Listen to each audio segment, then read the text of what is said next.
Hello everyone, আপনি যদি আমার চ্যানেলে নতুন এসে থাকেন, welcome to my channel and thank you so much আমার ভিডিওতে ক্লিক করার জন্য।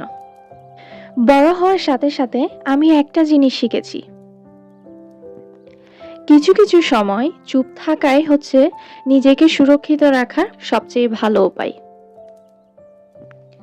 এখন অনেকেই বলবে যে আমি কিছুদিন আগে একটা ভিডিও বানিয়েছিলাম যে বুবার কোনো শত্রু নেই।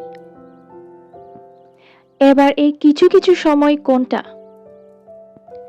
এবার এটা বয়স বাড়ার সাথে সাথে তুমি বুঝবে।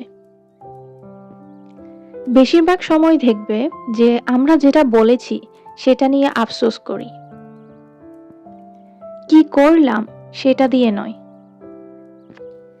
কারণ কি বললাম সেটাই আমাদের জীবনে অত্যন্ত গভীরভাবে প্রভাব ফেলে। আমাদের যখন খুব বেশি আবেগ থাকে তখন বিচার করার ক্ষমতা কমে যায়,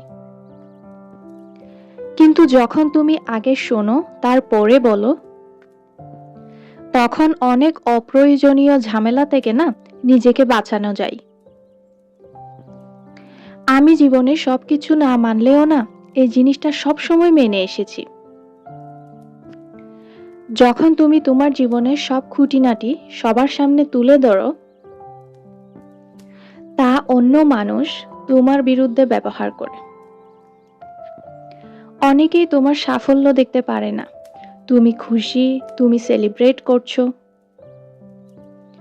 অনেকেই সেটা নিতে পারে না। আর তখনই শুরু হয় ঠাট্টা মশকরা, এমন কিছু কথা বলে যা তোমার আত্মবিশ্বাসকে নাড়া দিতে চায়, তোমার নামে গুজব ছড়ায়, তোমার কথা ঘুরিয়ে বলে, এমনকি পেছন থেকে এমন কিছু করে যাতে অন্যরা তোমাকে ভুল বুঝে। তুমি এসবের মধ্যেও ভালো করতে পারো, নিশ্চয়ই পারো, কিন্তু ব্যাপারটা খুবই বিরক্তিকর। তুমি যখন একটা সময় নিজেকে গড়ে তুলছো তখন এই নেতিবাচক ব্যাপারগুলো তোমার জীবনে কোনো দরকার নেই। এই জন্যে আমি হয়তো সবসময় কম বলি, বেশি অনুভব করি, কেয়ার করি, কিন্তু বেশি কিছু শেয়ার করি না। আমি শিখেছি সময়ের সাথে সাথে যে চুপ থাকাটা অনেক সময় বুদ্ধিমানের কাজ। যখন অন্যদের সাথে থাকো, নিজের অনুভূতি প্রকাশ করো, ঠিক আছে, কিন্তু বুঝে শুনে প্রকাশ করো। কারণ সবাই তোমার ভেতরের জগতে ঢোকার যোগ্য নয়।